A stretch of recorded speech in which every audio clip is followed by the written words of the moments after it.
একটা বাসার মূল পার্টি হচ্ছে কিন্তু কিচেন, আর সেই কিচেনটা যদি সুন্দর পরিষ্কার পরিচ্ছন্ন না থাকে তাহলে কিন্তু পুরো বাসাটাই মনে হয় নোংরা লাগে। তো আজ আমি আপনাদের সাথে কিভাবে রান্নাঘরের গ্রিল, জানালা, অ্যাডজাস্ট ফ্যান পরিষ্কার করতে হয় সেগুলো আমি আপনাদের সাথে শেয়ার করব। খুবই সহজভাবে এগুলো পরিষ্কার করে দেখাবো। তো দেখতে পাচ্ছেন আমার রান্নাঘরটা আজকে আমি একদম ডিপ ক্লিন করে ফেলেছি। তো সেই কিভাবে আমি এগুলো করেছি আমার নিজস্ব ইয়াতে আমি আজকে আপনাদের সাথে শেয়ার করব। তো তো দেখতেই পাচ্ছেন আমার অ্যাডজাস্ট ফ্যানগুলো আমি ভালো করে পরিষ্কার করে নিয়েছিলাম। তো একটা বাসার মূল পার্টি হচ্ছে কিন্তু রান্নাঘর। আমাদের সবারই চিন্তা থাকে রান্নাঘরটা কীভাবে পরিষ্কার পরিচ্ছন্ন রাখবো এবং দেখতেও ভালো লাগে। আসসালামু আলাইকুম এভরিওয়ান, সবাই কেমন আছেন? আশা করছি সবাই ভালো আছেন। তো আজকের ব্লগটা সকাল থেকে শুরু করেছি। তো সকালে নাস্তা দিয়ে শুরু করলাম আর কি ব্লগটা। তো ইদানিং আমার প্রেশারটা খুবই লো হয়ে থাকে, যার কারণে সকালে নাস্তাটা স্কিপ করতে পারি না। আমার একটা ডিম খাওয়া লাগে, তো ডিমটা একটা রুটি দিয়ে খেয়ে ফেলি, আর চা থাকে তো মাস্ট সাথেই। তো আজকের ব্লগটাতে আপনাদের সাথে খুবই গুরুত্বপূর্ণ কিছু জিনিস শেয়ার করব যেগুলো আমাদের গৃহিণীদের খুব প্রয়োজন এবং এগুলা না করলে চলেই না। তো আজকের ব্লগটা আশা করি আপনাদের কাছে ভালো লাগবে এবং কাজেও দিবে। তো আজকের ব্লগটা কার কার কাছে ভালো লাগলে অবশ্যই কিন্তু কমেন্ট, লাইক, শেয়ার করে জানাবেন এবং আপনাদের পরিবার পরিজনের সাথে কিন্তু অবশ্যই আমাদের ভিডিওটা শেয়ার করতে ভুলবেন না। আর আমাদের চ্যানেলটা সাবস্ক্রাইব করে অবশ্যই আমাদের পাশে থাকবেন যেন আমরা নিত্য নতুন ভিডিও আপলোড দেওয়ার সাথে সাথে আপনার কাছে নোটিফিকেশন চলে যায়। তো এই তো নাস্তা আমার প্রায় শেষ হয়ে আসছে, এরপরে আমি আমার কাজে আজকে লেগে যাব। আজকে দুপুরে রান্নাবান্না কোনো কিছু আপনাদের সাথে শেয়ার করব না, অন্য কোনো কাজের কিছু শেয়ার করব না। তো এখানে আমি একটা লিকুইড বানিয়ে নিয়েছি, এটার রেসিপি আপনাদের সাথে শেয়ার করব একটু পরেই। তো এই লিকুইডটি দিয়ে আমি আজকে আমার রান্নাঘরটা পরিষ্কার করব। আজকে ধরেছি যে রান্নাঘরটা পরিষ্কার করেই ছাড়বো, অনেকদিন ধরে রান্নাঘরটা পরিষ্কার করি না। তো একটা জালি নিয়ে আমি খুবই আলতোভাবে, বেশি জোরে ঘষা দিলে কিন্তু রঙগুলো উঠে যাবে। তো আমি প্রথমে জালি দিয়ে ট্রাই করছি আর কি। এগুলো আপনারা যে কোনো মুদি দোকানে পেয়ে যাবেন, এই জালিগুলো সবাই কিন্তু এগুলো চিনেন। তো আমি এই পানীয়টা দিয়ে আমি ভালো করে জানালা, গ্রিল এগুলো ভালো করে আলতোভাবে মুছে নিচ্ছি। তো দেখতেই পাচ্ছেন শুধু ছোঁয়ানোর সাথে সাথেই কিন্তু ময়লাগুলো উঠে যাচ্ছে। খুবই কার্যকরী একটা লিকুইড এটা। তো আমি আমার নিজস্ব মতে আমি এটা তৈরি করেছি। আপনারা একবার বাসায় ট্রাই করে দেখতে পারেন, কাজে আসবে।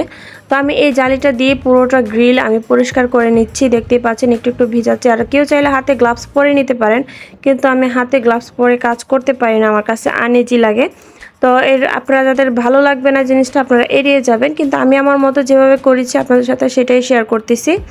আমি কিন্তু সবসময় র্যান্ডম ভিডিও ছাড়ার চেষ্টা করি, কোনো রকম মানে গুছিয়ে বা ওরকম দেখানোটা আমি করি না। তো দেখেন আমি হাত দিয়ে কিন্তু আমার পরিষ্কার করে ফেলতেছি। অনেকে গ্লাভস ইউজ করেন, তো আপনারা গ্লাভস কিনে গ্লাভস ব্যবহার করে পরিষ্কার করতে পারেন। আমি তো প্রথমেই বললাম আমি গ্লাভস পরে কাজ করতে পারি না, আনইজি লাগে। তো আমি আমার হাত দিয়ে আর জালি দিয়ে পরিষ্কার করে নিচ্ছি। তো বারবারের লিকুইডটার ভিতর আমি জালিটা ভিজিয়ে আমি এগুলো একটু পরিষ্কার করে নিচ্ছি। হাত দেওয়ার সাথে সাথেই কিন্তু তেল কাস্টাগুলো উঠে যাচ্ছে। দেখতেই পাচ্ছেন আমার খুব একটা পরিশ্রম করা লাগতেছে না।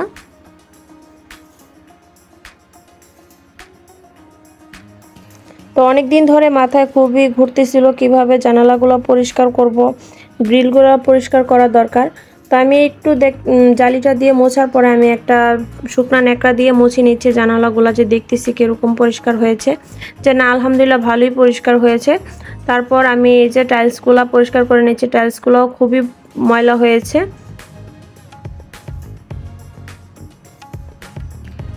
আমি যেভাবে পরিষ্কার করছি আমার কিন্তু গ্রিলের রং উঠতেছে না। আপনারা চাইলে নরম যে জালিগুলো থাকে, জালি ব্যাগ, ওইগুলো দিয়েও করতে পারেন, কিন্তু আমার কাছে এটা বেশি ভালো লেগেছে যে তার কাঁটাটা দিয়ে করলে ভালো লাগতেছে। তো আমার কাছে ওইগুলো ছিল, কিন্তু আমি এটাই নিয়েছি, নেওয়ার পরে করতেছি। আমি এমনভাবে করতেছি, ভিডিওর স্পিডের কারণে দেখা যাচ্ছে আমি অনেক জোরে ঘষা দিচ্ছি, আসলে কিন্তু সেরকম না। আমি খুবই আলতোভাবে মুছে নিচ্ছি যেন রং না ওঠে, রং উঠলে কিন্তু বিশ্রী লাগবে। তো আমি এগুলো পরিষ্কার করার সাথে সাথে একটা শুকনো ন্যাকড়া দিয়ে এগুলো মুছে ফেলতেছি।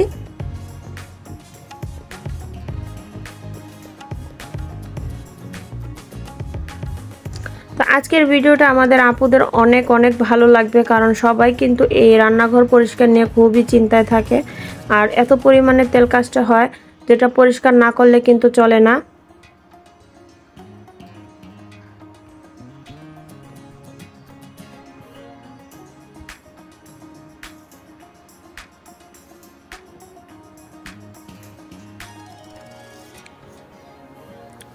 আপনাদের সাথে আমার ডেইলি ব্লগ শেয়ার করি, সাথে আমি যে যে কাজগুলো করি ওইগুলো আপনাদের সাথে শেয়ার করি।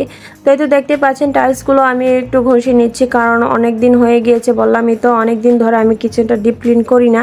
তো এখন কিছুদিন পরই করব।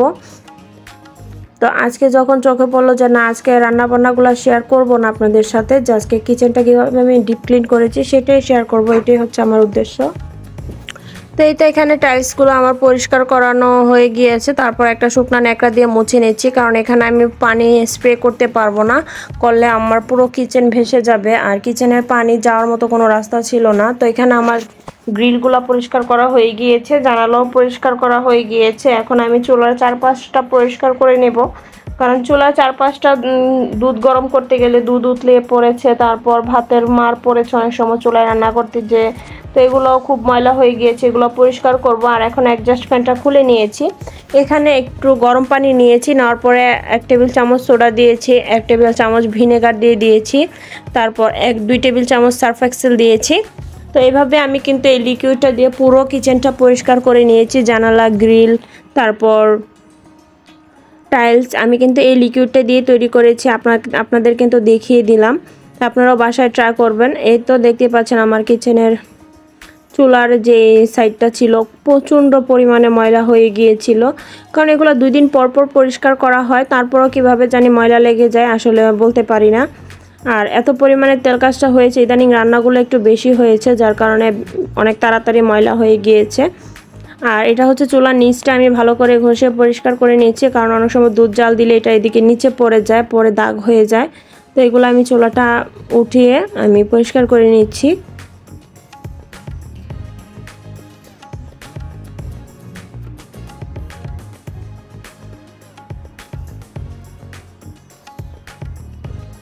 তো একটা বাসার কিচেন পরিষ্কার থাকলে কিন্তু মনে হয় পুরো বাসাটি পরিষ্কার করা, বিশেষ করে কিচেন আর বিছানাটা পরিষ্কার থাকলে এরকমটা লাগে, খুবই ফ্রেশ লাগে নিজের কাছে। আর আমি যখন এগুলো পরিষ্কার করে সেরেছি, আমার নিজের কাছেই খুবই ভালো লাগতেছিল যে না, অনেক বড় একটা কাজ থেকে বাঁচলাম, কারণ এই কাজটা নিয়ে খুবই টেনশনে ছিলাম, কবে পরিষ্কার করব, কবে আমার এই কাজটা শেষ হবে। তো যাক, আলহামদুলিল্লাহ গতকাল শেষ হয়েছে কাজটা, তাই আজ আপনাদের সাথে ভিডিওটা শেয়ার করতে পারতেছি।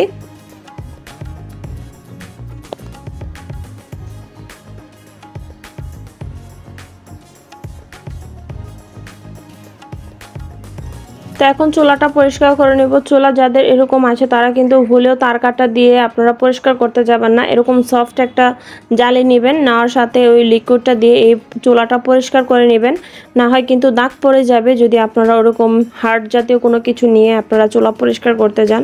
তো আমার এই চুলাটা খুবই শখের, এটাকে খুব যত্ন করে রাখি, তো যেন কোনোভাবে দাগ না পড়ে সেদিকে খেয়াল রেখেই আমি চুলাটা পরিষ্কার করে নিয়েছি। তো চুলাটা ভালো করে আমি ময়লাগুলো পরিষ্কার করে তারপর একটা শুকনো ন্যাকড়া দিয়ে মুছে ফেলবো।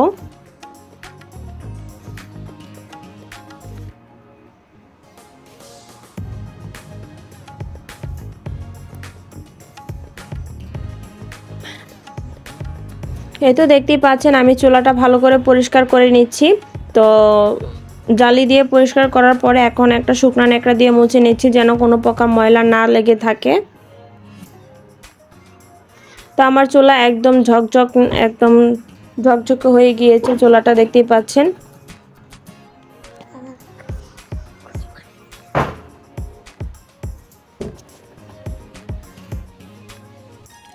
তো এই তো এখন চুলার উপরে যে স্ট্যান্ডগুলো ছিল এগুলো বসিয়ে দিয়েছি, আর এখানে অ্যাডজাস্ট ফ্যানটা খুলে নিয়েছি।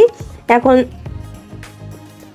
যে লিকুইডটা ছিল গরম পানির, পানিটা কিন্তু এখনও গরম রয়েছে, তো এই গরম পানিটা দিয়ে আমি এখন অ্যাডজাস্ট ফ্যানটা পরিষ্কার করে নেব। তো দেখতেই পাচ্ছেন এত ঘষা মাজা করা লাগতেছে না, পানিটার ভিতরে চুবানোর পরেই কিন্তু তেলগুলা ছেড়ে দিয়েছে। আর আপনারা ভুলেও কিন্তু ঠান্ডা পানি দিয়ে এটা পরিষ্কার করতে যাবেন না, তাহলে তো কখনো পরিষ্কার হবেই না, আরও অনেক পরিশ্রম করতে হবে, পরিষ্কার করতে লেট হবে, তারপর অনেক সময় সাপেক্ষের ব্যাপার। আর গরম পানিটা দিয়ে যদি আপনারা পরিষ্কার করেন খুব সহজেই পরিষ্কার করে ফেলতে পারবেন। তো আমার অ্যাডজাস্ট ফ্যানটা কিন্তু একদম নতুনের মতন হয়ে গিয়েছে, দেখতেই পাচ্ছেন। তো পানিটা কিন্তু একটু গরমই নেওয়ার চেষ্টা করবেন, যেন আপনার হাত ভিজিয়ে আপনার একটা কাজ করতে পারেন, এরকম টাইপের গরম রাখবেন, আবার বেশি গরম না, তাহলে কিন্তু হাত পুড়ে যাবে।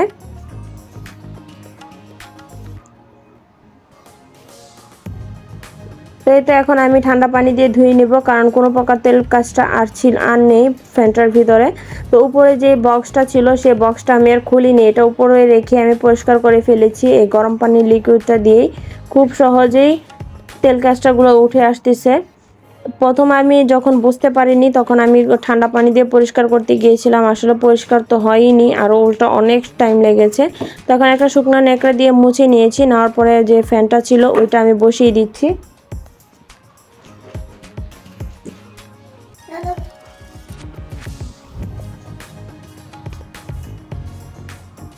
তো এই তো আমার গ্রিল পরিষ্কার করা হয়ে গিয়েছে, চুলা পরিষ্কার করা হয়ে গিয়েছে, টাইলসও পরিষ্কার করে ফেলেছি। আজকের ভিডিওটা আপনাদের কাছে কেমন লাগলো অবশ্যই কিন্তু কমেন্ট করে জানাবেন। আর আজ অনেক গৃহিণীদের এই টিপসগুলো আমার কাজে লাগবে আশা করতেছি। তো অনেকে বলতে পারেন গ্লাভস পরে কেন করিনি, তো আমার হাতে আসলে গ্লাভস পরে আমি কোনো কাজ করতে পারি না, যার কারণে গ্লাভস আমি ইউজ করিনি। তো গ্লাভস পরে আমি কাজে কমফোর্টেবল হই না, এজন্য আপনারা যদি চান গ্লাভস পরে কাজ করতেন তো করতে পারেন, সমস্যা নেই। আমি আমার মতো করে করেছি, কারণ আমি গ্লাভস পরলে কোনো কাজে আমার হাতে আসে না, মনে হয় কেমন জানি লাগে। তো এই জন্য গ্লাভস আমি পরে পরিষ্কার করিনি। তো এই তো দেখতে পাচ্ছেন খুবই সুন্দর লাগতেছিল আমার, তো মানে এরপর থেকে সারাদিনই ভালো লাগতেছিল কিচেনটাকে যখন দেখতেছিলাম। তো এটা হচ্ছে রাতের ভিউ, তো দেখতে পাচ্ছেন কোনো রকম কোনো তেল কাজটা লেগে নেই।